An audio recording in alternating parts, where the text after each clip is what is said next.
सियावर रामचंद्र की जय। मेरे प्यारे देशवासियों, राम राम। जीवन के कुछ क्षण ईश्वरीय आशीर्वाद की वजह से ही यथार्थ में बदलते हैं। आज हम सभी भारतीयों के लिए, दुनिया भर में फैले राम भक्तों के लिए ऐसा ही पवित्र अवसर है। हर तरफ प्रभु श्री राम की भक्ति का अद्भुत वातावरण, चारों दिशाओं में राम नाम की धुन, राम भजनों की अद्भुत सौंदर्य माधुरी। हर किसी को इंतजार है 22 जनवरी का, उस ऐतिहासिक पवित्र पल का। और अब अयोध्या में रामलला की प्राण प्रतिष्ठा में केवल 11 दिन ही बचे हैं। मेरा सौभाग्य है कि मुझे भी इस पुण्य अवसर का साक्षी बनने का अवसर मिल रहा है। ये मेरे लिए कल्पनातीत अनुभूतियों का समय है। मैं भावुक हूँ, भाव विह्वल हूँ। मैं पहली बार जीवन में इस तरह के मनोभाव से गुजर रहा हूँ।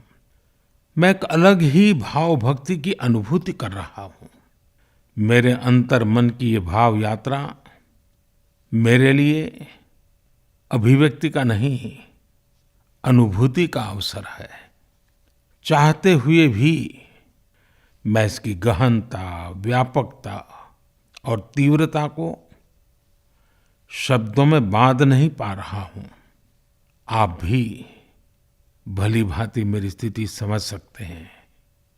जिस स्वप्न को अनेकों पीढ़ियों ने वर्षों तक एक संकल्प की तरह अपने हृदय में जिया, मुझे उसकी सिद्धि के समय उपस्थित होने का सौभाग्य मिला है। प्रभु ने मुझे सभी भारतवासियों का प्रतिनिधित्व करने का निमित्त बनाया है। निमित्त मात्रम भव सव्यसाचिन। ये एक बहुत बड़ी जिम्मेदारी है। जैसा हमारे शास्त्रों में भी कहा गया है, हमें ईश्वर के यज्ञ के लिए, आराधना के लिए स्वयं में भी दैवीय चेतना जागृत करनी होती है। इसके लिए शास्त्रों में व्रत और कठोर नियम बताए गए हैं, जिन्हें प्राण प्रतिष्ठा से पहले पालन करना होता है। इसलिए आध्यात्मिक यात्रा की कुछ तपस्वी आत्माओं और महापुरुषों से मुझे जो मार्गदर्शन मिला, उन्होंने जो यम नियम सुझाए हैं, उसके अनुसार मैं आज से 11 दिन का विशेष अनुष्ठान आरंभ कर रहा हूँ। इस पवित्र अवसर पर मैं परमात्मा के श्री चरणों में प्रार्थना करता हूँ, ऋषियों, मुनियों, तपस्वियों का पुण्य स्मरण करता हूँ और जनता जनार्दन, जो ईश्वर का रूप है, उनसे प्रार्थना करता हूँ कि आप मुझे आशीर्वाद दें, ताकि मन से, वचन से, कर्म से मेरी तरफ से कोई कमी ना रहे। साथियों, मेरा ये सौभाग्य है कि 11 दिन के अपने अनुष्ठान का आरंभ मैं नासिक धाम पंचवटी से कर रहा हूँ। पंचवटी वो पावन धरा है जहाँ प्रभु श्री राम ने काफी समय बिताया था। और आज मेरे लिए एक सुखद संयोग ये भी है कि आज स्वामी विवेकानंद जी की जन्म जयंती है। ये स्वामी विवेकानंद जी ही तो थे जिन्होंने हजारों वर्षों से आक्रांतित भारत की आत्मा को झकझोरा था। आज वही आत्मविश्वास भव्य राम मंदिर के रूप में हमारी पहचान बनकर सबके सामने है। और सोने पर सुहागा देखिए, आज माता जीजाबाई जी की जन्म जयंती है। माता जीजाबाई जिन्होंने छत्रपति शिवाजी महाराज के रूप में एक महामानव को जन्म दिया था।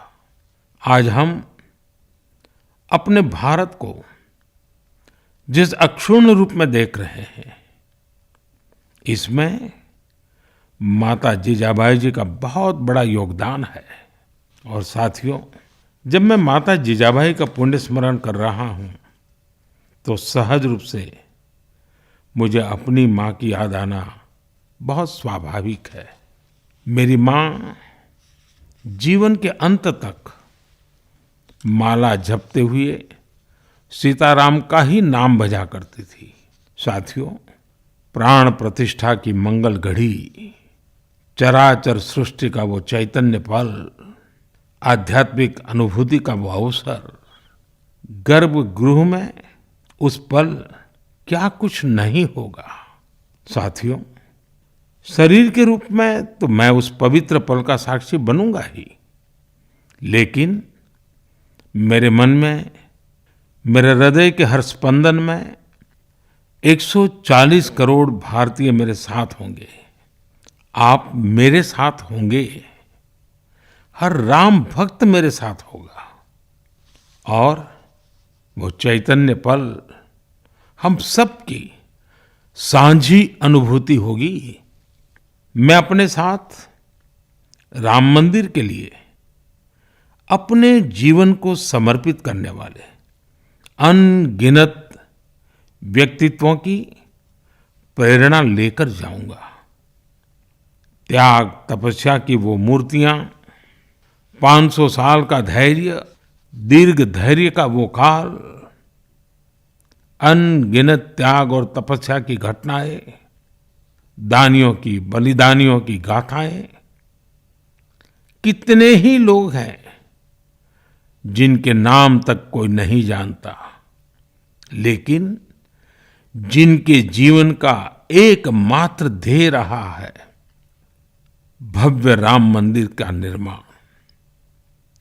ऐसे असंख्य लोगों की स्मृतियां मेरे साथ होगी।